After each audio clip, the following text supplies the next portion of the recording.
ଆରେ ଏ ଠେଲାବାଲା ଏଠୁ ଜଲ୍ଦି ତୋ ଠେଲା ହଟା, ନହେଲେ ତୋ ଠେଲାକୁ ଆମେ ଉଠାଇ ନେବୁ।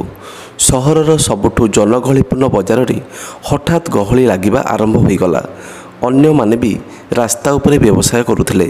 ତଥାପି କେବଳ ସେହି ଠେଲାବାଲାଙ୍କ ଉପରେ ପୋଲିସ କାହିଁକି ଜୁଲୁମ କରୁଥିଲା? 4 ଜଣ ପୋଲିସ କନେଷ୍ଟବଳ ଆସି ଜଣେ ଠେଲାବାଲାଙ୍କୁ ଘୋଷାରି ଘୋଷାରି ସେଠାରୁ ବାହାର କରୁଥିଲେ।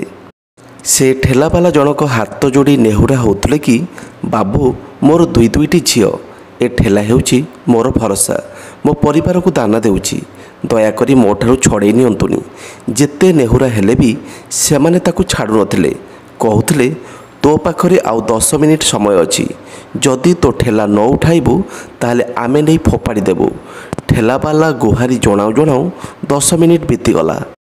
ଆଉ ସେ 4 ଜଣ ପୋଲିସ କର୍ମଚାରୀ ତାଙ୍କ ଠେଲାଙ୍କୁ ଭିଡ଼ି ଭିଡ଼ି ପୋଲିସ ଗାଡ଼ି ପାଖକୁ ନେଇଗଲେ। ଠେଲାବାଲାଙ୍କୁ କହିଲେ, ଗାଡ଼ିରେ ଆମ ସାର୍ ବସିଛନ୍ତି, ତାଙ୍କ ସହିତ କଥା ହୋଇଯାଅ। ଠେଲାବାଲା ଦୌଡ଼ିକି ଯାଇ ଗାଡ଼ି ପାଖରେ ପହଞ୍ଚିଲେ। ଆଉ ଯେତେବେଳେ ସେ ଗାଡ଼ି ଭିତରେ ବସିଥିବା ଅଫିସରଙ୍କୁ ଦେଖିଲେ ତ ତାଙ୍କ ଆଖି ବଡ଼ ବଡ଼ ହୋଇଗଲା। ସେ ଆଶ୍ଚର୍ଯ୍ୟ ହୋଇ ତାଙ୍କୁ ଅନାଇଲେ, କହିଲେ, ମୋ ଛୁଆଙ୍କୁ ଭୋକରେ ରଖି ତୋ ମୁହଁରେ କ'ଣ ଏଥିପାଇଁ ଆହାର ଦେଉଥିଲି? ତେବେ କିଏ ଥିଲେ ସେ ଠେଲାବାଲା? କିଏ ଥିଲେ ସେ ପୋଲିସ ବାବୁ? ଠେଲାବାଲାଙ୍କ ସହିତ ପୋଲିସ ଅଫିସରଙ୍କର କ'ଣ ଥିଲା ସମ୍ପର୍କ? ଆଉ ଯଦି ସେମାନେ ପରସ୍ପରକୁ ଜାଣିଥିଲେ ତାହେଲେ ପୋଲିସ କାହିଁକି ତାଙ୍କୁ ସେଠାରୁ ହଟାଉଥିଲା? କାରଣ ଜାଣିଲେ ଆପଣ ଚକିତ ହୋଇଯିବେ। ତେଣୁ ସମ୍ପୂର୍ଣ୍ଣ କାହାଣୀ ଦେଖନ୍ତୁ। ଯେଉଁମାନେ କାହାଣୀ ଦେଖିବା ଆଗରୁ ନିଜ ନାଁ ଆଉ ଜାଗା ନାଁ ସହିତ କମେଣ୍ଟ କରିବେ, ସେମାନଙ୍କ ନାଁ ପର ଭିଡ଼ିଓରେ ଘୋଷଣା ହେବ।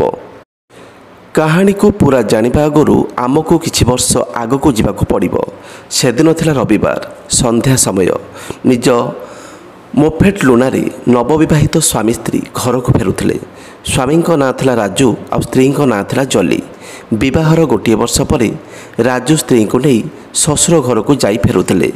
ଘାଟି ରାସ୍ତାରେ ଅତି ସାବଧାନତାର ସହିତ ଗାଡ଼ି ଚଲାଉ ଚଲାଉ ରାସ୍ତା ମଝିରେ ଜଣେ ଛୋଟ ପିଲାର କାନ୍ଦ ଶୁଭିଲା। ସ୍ୱାମୀ ସ୍ତ୍ରୀ ଦୁହେଁ ପ୍ରଥମେ ସେ ସ୍ୱରକୁ ଏଡ଼ାଇ ଗଲେ, କାରଣ ନିର୍ଜନ ରାସ୍ତାରେ ଛୋଟ ପିଲା ପୁଣି କୁଆଡ଼ୁ ଆସିବେ? ଏହି କଥା ଭାବି ଭାବି ରାଜୁ ଗାଡ଼ି ଆଗକୁ ବଢ଼ାଉଥିଲେ। ହେଲେ ଗାଡ଼ି ଯେତିକି ଆଗକୁ ବଢ଼ୁଥିଲା ସ୍ୱର ସେତିକି ଅଧିକ ଶୁଭୁଥିଲା। ଏବେ ସ୍ୱାମୀ ସ୍ତ୍ରୀଙ୍କୁ ସେ ସ୍ୱର ସ୍ପଷ୍ଟ ଶୁଭୁଥିଲା। ଅଧା ରାସ୍ତାରେ ଗାଡ଼ି ଅଟକାଇଲେ ରାଜୁ। ଚାରିଆଡ଼କୁ ଅନାଉଥିଲେ, ହେଲେ ଅନ୍ଧାର ରାତିରେ ତାଙ୍କୁ କିଛି ବି ଦେଖାଯାଉନଥିଲା। ସେ ଧୀରେ ଧୀରେ ଗାଡ଼ିକୁ ସ୍ୱର ଆସୁଥିବା ଜାଗା ଆଡ଼କୁ ମୁହାଁଇଲେ। କିଛି ବାଟ ଆଗକୁ ଯିବା ପରେ ଘାଟିର ତଳପାର୍ଶ୍ୱରେ ଯାହା ଦେଖିଲେ ତାଙ୍କର ହୋସ୍ ଉଡ଼ିଗଲା। ତାଙ୍କ ମୁଣ୍ଡ ଘୂରେଇ ଦେଲା। ସେଠାରେ ପଡ଼ି ରହିଥିଲେ 3 ଜଣ, ଜଣେ ପୁରୁଷ ଲୋକ, ଜଣେ ସ୍ତ୍ରୀ ଲୋକ, ଆଉ ଜଣେ 7 ବର୍ଷର ପୁଅ। ଆଉ ସେହି ପୁଅ ହିଁ ସେଠାରେ ଛିଡ଼ା ହୋଇ ଲଗାତାର କାନ୍ଦି ଚାଲିଥିଲେ। ଦୃଶ୍ୟ ଥିଲା ଅତି ହୃଦୟ ବିଦାରକ। ସାଙ୍ଗେ ସାଙ୍ଗେ ଜଲି ଛୋଟ ପିଲାକୁ ଟେକି ନେଇ କୁଣ୍ଢେଇ ପକାଇଲେ। ରାଜୁ ଯାଇ ସେ ପୁରୁଷ ଓ ସ୍ତ୍ରୀ ଲୋକକୁ ଡାକ ପକାଇଲେ, ହେଲେ ସେମାନେ ଶୁଣୁନଥିଲେ। ବୋଧେ ତାଙ୍କର ମୃତ୍ୟୁ ହୋଇଯାଇଥିଲା। ଏବେ ରାଜୁ ଆଉ ଜଲି କ'ଣ କରିବେ କିଛି ବୁଝିପାରୁନଥିଲେ, କାରଣ 2 ଜଣଙ୍କୁ ହସ୍ପିଟାଲ ନେବାକୁ ତାଙ୍କ ପାଖରେ କିଛି ବି ସାଧନ ନଥିଲା। ତା ସହିତ ଆମ୍ବୁଲାନ୍ସ ଡାକିବାକୁ ଫୋନ୍ ବି ନଥିଲା। ଆଉ ସେହି ରାସ୍ତା ଦେଇ କେହି ଲୋକ ବି ଯିବା ଆସିବା କରୁନଥିଲେ। ରାଜୁ ଓ ଜଲି ସେ ପିଲାକୁ ନେଇ ଆଗକୁ ବଢ଼ିଲେ। ସହର ଭିତରକୁ ପଶିବା ପରେ ପୋଲିସକୁ ଜଣାଇଲେ। ପୋଲିସ ତୁରନ୍ତ ଆମ୍ବୁଲାନ୍ସ ନେଇ ସେ ଜାଗାକୁ ଗଲେ। ଆଉ ସେମାନଙ୍କୁ ନେଇ ହସ୍ପିଟାଲ ଫେରିବା ପରେ ଡାକ୍ତର ସେମାନଙ୍କୁ ମୃତ ଘୋଷଣା କଲେ। ସେହିଦିନ ଠାରୁ ରାଜୁ ସେ ପିଲାକୁ ନେଇ ଘରକୁ ପଳାଇ ଆସିଲେ। ତା ନାଁ ଥିଲା ପପି। ପପିକୁ ସେମାନେ ନିଜ ପିଲା ପରି ପାଳିବାରେ ଲାଗିଲେ। ଧୀରେ ଧୀରେ ବଡ଼ ହେବାକୁ ଲାଗିଲା ପପି। ସେ ବଡ଼ ହେବା ସହିତ ରାଜୁ ଓ ଜଲିଙ୍କର ବି ଦୁଇଟି ଝିଅ ଜନ୍ମ ହୋଇଥିଲେ। ରାଜୁ ଥିଲେ ଜଣେ ପରିବା ବ୍ୟବସାୟୀ। ଠେଲାରେ ପରିବା ନେଇ ସେ ସହରର ସବୁଠୁ ଜନଗହଳିପୂର୍ଣ୍ଣ ବଜାରରେ ବିକ୍ରି କରୁଥିଲେ। ଆଜି ନୁହେଁ, ଦୀର୍ଘ 8 ବର୍ଷ ହେଲା ସେ ସେହି ସ୍ଥାନରେ ପରିବାର ବିକ୍ରି କରୁଥିଲେ। ଆଉ ସେଥିରେ ତାଙ୍କ ପରିବାର ଚଳୁଥିଲା। ପରିବାର କହିଲେ ରାଜୁଙ୍କ 2 ଝିଅ, ପପି, ସ୍ତ୍ରୀ ଓ ବୁଢ଼ା ବାପା ମା। ଭଗବାନଙ୍କ ଦୟାରୁ ତାଙ୍କ ଠେଲା ବ୍ୟବସାୟରୁ 7 ପ୍ରାଣୀଙ୍କ ସଂସାର ଯେନ ତେନ ଚଳିଯାଉଥିଲା। ପପି ବଡ଼ ହେଉଥିଲା। ଅଭାବ ଅନଟନରେ ରହିବି ତାକୁ ନିଜ ପୁଅ ପରି ପାଳୁଥିଲେ ରାଜୁ। ଏହା ଭିତରେ पपी फास्ट डिविजन बीए पास कर सारी तेणु से अधिक पाठ पढ़ापी बड़ सहर को जीवाई मन बड़ाइले। राजू भी तांको खुशी खुशी अनुमति देते। पपी राजूंकर परिस्थिति संपर्क में बहुत भल भाव जानी तेणु सहर बाहर आगु से राजू को कहीदे कि बापा तमें मो कथा चिंता करबनी, मु निजे किसी काम धंदा करी पाठ पढ़ी नेबी, आउ बड़ चाकरी करबा परे ही घर को फेरिबी। राजू बड़ सहर को पलाइला आ खूब भल पाठ पढ़िला। राजूर खूब इच्छा थिला से जड़े बड़ पुलिस ऑफिसर हेबाकू। तो से बारंबार पुलिस चाकरी पाई एसआई परीक्षा देउथिले। 2 वर्ष पर से पुलिस एसआई चाकरी पाईगला आ अलगा सहर रे ताकर पोस्टिंग होईगला। हेले एकथा से राजू को कहलानी, कारण से बापा को प्रतिश्रुति देइथिला कि बापा मो बड़ ऑफिसर हेले जाई तम सामना को आसीबी। एहा भितरे आहुरी 4 वर्ष बीतीगला। एसआई भाव में राजू को साहसिकता और काम पाई 4 वर्ष पर तांको पदोन्नति मिलगला। से एथर इन्स्पेक्टर हो जाइथिले। आ पदोन्नति मिलवा पर तांको ताको सहर को पठाई दियागला। हेले एबे जाए भी पपी राजू को इन्स्पेक्टर हो जावा कथा जणाई नथिले, कारण से बापा को सरप्राइज देबाकू चाहूले। से आसी सेही सहर थाना रे जॉइन करिगले। बापा को न जणाई से तांको विषय सब खबर बुझिनेले। आउ पूर्व परी एबे भी से सही स्थान रे ठेला लगाई परिबा व्यवसाय करुथिले। अन्य पटरे राजूंको 2 झील भी बड़ हो जाइथिले। आ परिवारर बोझ बहु बहु राजू टिके वयस्क हो जाइथिले। मुंड चुटी आ दाढ़ी पाची जाइथिला, तथापि तांको मन रे साहस कमी नथिला। गाड़ी भितरे थाई तांकर एमिति अवस्था को देखी पपी तांको पिलादिन कथा मने पकाउथिले। दुर्घटना रे बापा मां को मृत्यु परे राजू और जली केमिति तांको पाली पोसी बड़ मनिष करथिले। निजे भोकरे रही पपी सब कथा बुझुले। भाबी भाबी पपी आखिर लुह पलाई आसला। से भाबुले कि सतरे आजिकाली कौन एमिति मनीष अच्छा जो माने निज कथा भूली अन्य को निजर सर्वस्व दे पारती। पपी आखिर एबे भी धार धार हो लुह बाहरुला। से निज बापा माँ किसी करने को गोटे बड़ योजना कले। से बापा माँ को गोटे बड़ सरप्राइज देवे। सेदिन थिला मंगलवार। राजू सकाळु सकाळु जाई गोदामरू भिन्न भिन्न प्रकारर परिबा किणी आइले।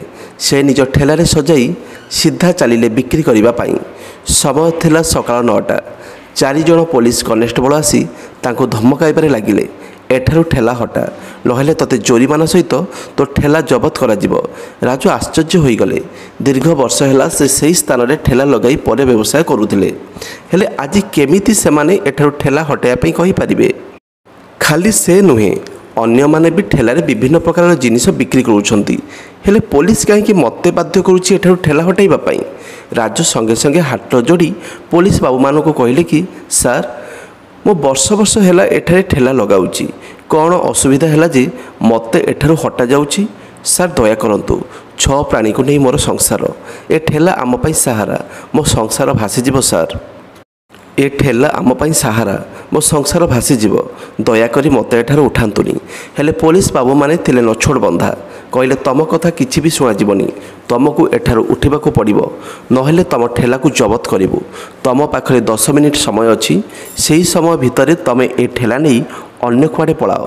हेले राजू पुलिस को गुहारी जणाऊ जणाऊ 10 मिनिट पळाइला। शेषरे पुलिस बाबू माने से ठेला को ठेली ठेली पुलिस गाड़ी पाखक नहीं गले।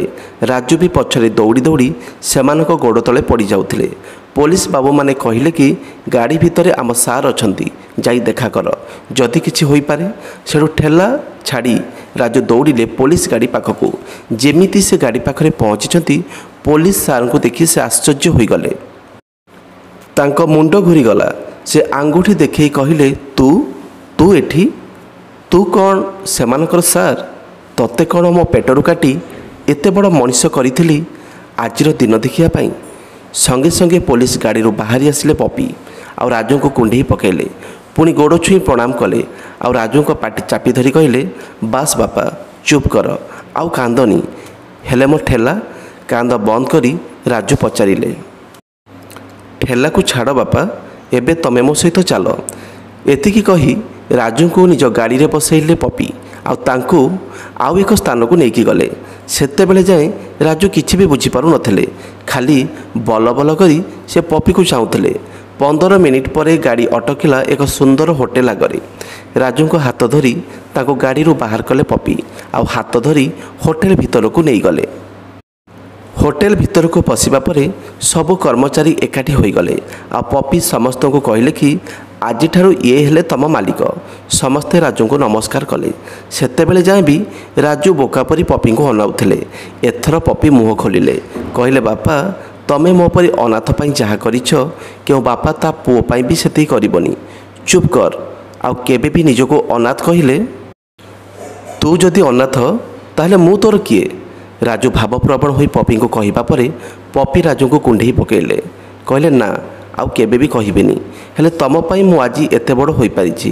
ମୁଁ କହିଥିଲି ନା ବଡ଼ ଅଫିସର ହେବା ପରେ ଯାଇ ତମକୁ ମୁହଁ ଦେଖାଇବି।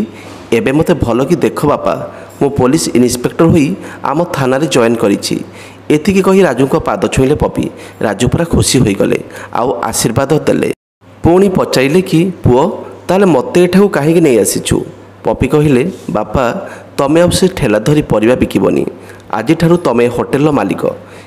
ଏଣିକି ତମେ ଖାଲି ଚେୟାରରେ ବସି ଟଙ୍କା ଗଣିବ ଆଉ ଏ ଷ୍ଟାମ୍ପକୁ ହୁକୁମ ଦେବ।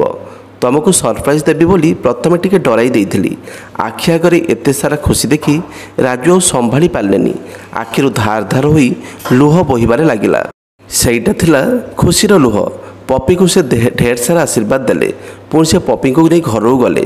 ଯେମିତି ପପିକୁ ଇନ୍ସପେକ୍ଟର ପୋଷାକରେ ତାଙ୍କ ମା ଜଲି ଆଉ ଦୁଇ ଭଉଣୀ ଦେଖିଛନ୍ତି ସମସ୍ତେ ଆଶ୍ଚର୍ଯ୍ୟ ହୋଇଗଲେ ଆଉ ଖୁସି ବି ହୋଇଗଲେ। ଏଥର ରାଜୁଙ୍କ ଖୁସିର ସମୟ ଫେରିଆସିଲା। ପପି ସେମାନଙ୍କ ପରିବାରକୁ ଫେରିଆସିଥିଲେ। କିଛି ବର୍ଷ ଭିତରେ ପପି ଦୁଇ ଭଉଣୀଙ୍କର ବିବାହ ଧୁମଧାମରେ କରାଇଲେ। ତ କାହିଁ ତ ଏତିକି ଥିଲା। ରାଜୁ ଏବେ ହୋଟେଲ ସମ୍ଭାଳୁଛନ୍ତି ଆଉ ପପି ନିଜ ପରିବାରକୁ ଖୁସିରେ ରଖିଛନ୍ତି। ଆଜିର ଦୁନିଆରେ ପୁଅ ଯେଉଁଠି ନିଜ ବାପା ମାଆଙ୍କୁ ପଚାରୁନି ସେଠାରେ ପପି ପରି ପାଳିତ ପୁଅ ନିଜ ବାପା ମାଆଙ୍କୁ ଖୁବ୍ ଖୁସିରେ ରଖିଛି। ପପିଙ୍କୁ ନେଇ ଆପଣ କମେଣ୍ଟ ବକ୍ସରେ ନିଜ ମତ ଦେବେ। ଭିଡ଼ିଓ ଭଲ ଲାଗିଥିଲେ ଲାଇକ୍ ସେୟାର କରିବା ସହିତ ଚ୍ୟାନେଲକୁ ସବସ୍କ୍ରାଇବ୍ କରିଦେବେ। ତେବେ ଆଜି ପାଇଁ ଏତିକି।